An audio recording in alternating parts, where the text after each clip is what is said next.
Muslimin rahimakumullah, sebagaimana kita sudah sepakat dan sudah pahami bersama bahwa hidup kita ibadah, maka kehidupan kita hanya boleh didasari oleh dua hal. Yang pertama adalah ikhlas karena Allah Subhanahu wa taala.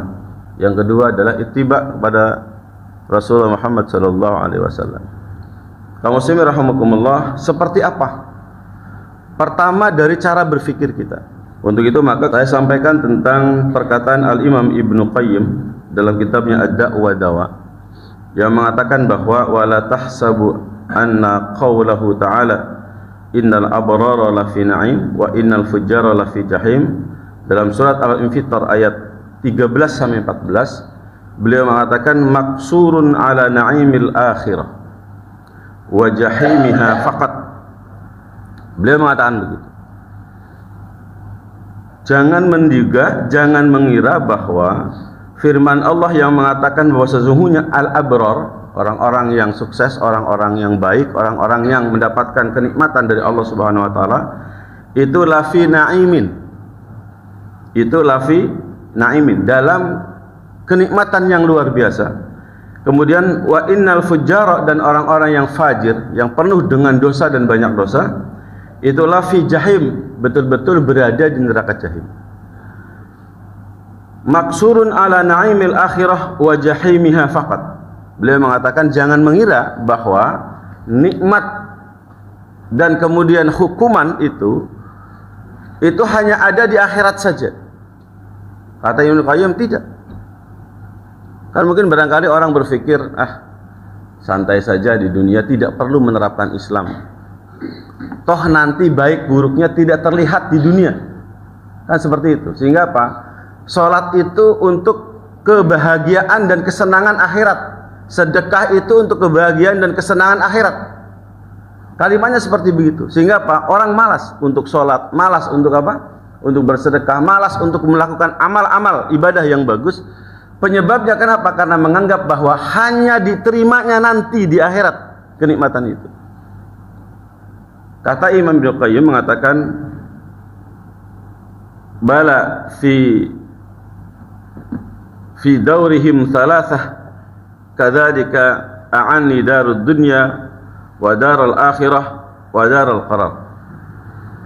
Imam Ibnu Qayyim mengatakan dalam kitab ini Ad-Da' wa Dawa mengatakan bahwa nikmat itu akan diterima oleh setiap orang yang beramal soleh, itu tidak hanya di akhirat kelak atau di surga saja, tapi juga diterima di dunia dan juga diterima di darul barzah.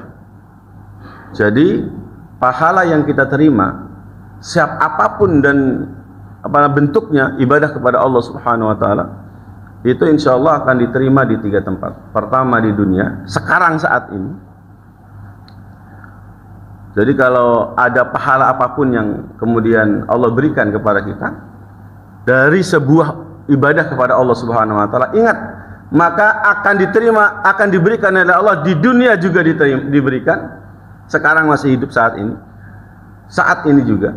Yang kedua adalah apa? Setelah kita masuk kubur. Makanya ada nikmat kubur. Dalam Ahlus Sunnah wal Jamaah mengenal namanya nikmat kubur. Nah, baru kemudian terakhir adalah nikmat akhirat. Begitu juga kemudian siksaan.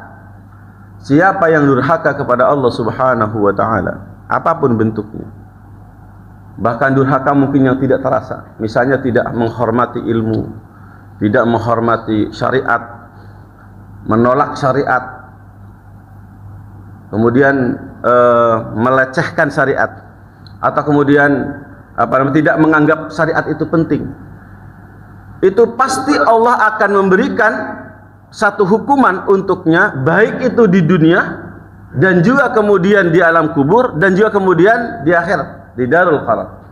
Makanya kaum muslimin rahimakumullah, berdasarkan teori ini yang disampaikan oleh Al-Imam Ibnu Qayyim dalam kitab Ad-Da' wa Dawa ini, maka setiap muslim seharusnya punya semangat untuk beramal dan semangat untuk menjauhi larangan-larangan Allah Subhanahu wa taala. Kenapa? Ada efek yang akan diterima di dunia. Tidak hanya di kubur saja, tidak hanya kemudian di akhirat saja, termasuk di dunia. Nah, muslimin rahimakumullah, kebahagiaan dunia sungguh akan diterima oleh orang-orang yang mengamalkan syariat Allah Subhanahu wa taala dengan benar, dengan sebenar-benar. Makanya kaum muslimin rahimakumullah, berdasarkan teori ini, maka kita bisa menciptakan surga di dunia manakala kita menerapkan syariat Allah Subhanahu wa taala di dunia. Kita bisa kemudian menciptakan kemudian surga di rumah manakala kita kemudian menerapkan syariat Allah kemudian di rumah. Perkataan ini sudah sangat terkenal. Kemudian ditulis ulang, berulang-ulang, hampir di seluruh tulisan Al-Imam Ibnu Qayyim. Beliau menulis mengulang-ulang perkataan Imam Ibnu Taimiyah bahwa inna fid dunya jannatun. Di dunia ini ada surga. Kata siapa? Kata Imam Ibnu Taimiyah. Dan itu real. Kita bisa menciptakan surga di rumah, itu bisa. Luar biasa. Akhirnya kemudian saya sebagai orang yang sangat konsen dalam urusan rumah tangga menemukan sebuah formulasi yang luar biasa untuk bagaimana minimal dalam upaya interaksi dan komunikasi. Pola keseimbangannya seperti apa dan bisa diukur indikatornya. Saya mengatakan bahwa rumah tangga itu bahagia dan itu ada surga di dalamnya, atau di rumah itu ada surga kalau 4 hal ini ada dan pola keseimbangannya itu ada. Yang pertama apa? Candarianya 65%. Candarianya 65%. Jadi isi di rumah itu enggak ada ketegangan. Yang ada adalah candaria dan lain sebagainya. Nabi menyebut dengan kalimat tula'ibuka wa tula'ibuha. Imam Ibnu Katsir dalam tafsir Ibnu Katsir mengatakan tuda'ibuha. Kamu bisa bercandaria dengan istrimu. Kalimatnya begitu. Dalam tafsir Ibnu Katsir disebutkan. Ketika menjelaskan tentang wa'ashiruhunna bil ma'ruf, kalimatnya begitu. Makanya kaum muslimin rahimakumullah, silakan dicek di rumah masing-masing. Di rumah kita itu yang banyak itu ketegangan, pertengkaran, permusuhan, saling salah menyalahkan, atau justru isinya adalah candaria luar biasa. Yang dalam formulasi 4 nafkah wajib yang harus saya berikan kepada istri, sekalipun candaria, ingat 50% membahas tentang nafkah spiritual itu dilakukan. Ngebahas surga dan neraka, ngebahas ketakutan kita kepada neraka, itu bisa disampaikan dengan suasana ceria, bukan dengan suasana ngaji. Mungkin barangkali ada beberapa orang yang menganggap kalau pulang ke rumah silakan buka Riyadhus Shalihin, kemudian isi di depan suami kemudian membaca hadis. Dan itu bagus, luar biasa. Tapi lebih bagus lagi isi Riyadhus Shalihin itu disampaikan dengan suasana candaria, sambil senyum-senyum, sambil kemudian tertawa dan lain sebagainya.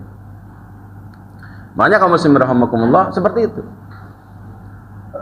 Dan kalau kurang dari 65%, saya yakin kehidupan rumah tangga penuh dengan yang namanya ketegangan. Hanya beli martabak saja, teman-teman, harus isinya instruksi. Tidak ada cerita-cerita yang luar biasa. Misalnya seorang istri mengatakan, kemarin kan kamu belum membeliin martabak sama aku, beliin dong aku martabak. Kira-kira bagus nggak kalimat itu? Tapi kalau kalimatnya, sayangku, sungguh nikmat rasanya jika kau datang ke rumahku, dengan apa? Dengan membawa sebungkus martabak yang manis, yang rasanya begini-begini, ditambah dengan lagi yang apa? Yang pakai telur. Itu luar biasa. Gitu. Makanya kaum muslimin rahimakumullah, itu di WhatsApp, di chat atau kemudian di komunikasi biasa, isinya seperti demikian. Maka muslimin rahimakumullah, silakan dicek.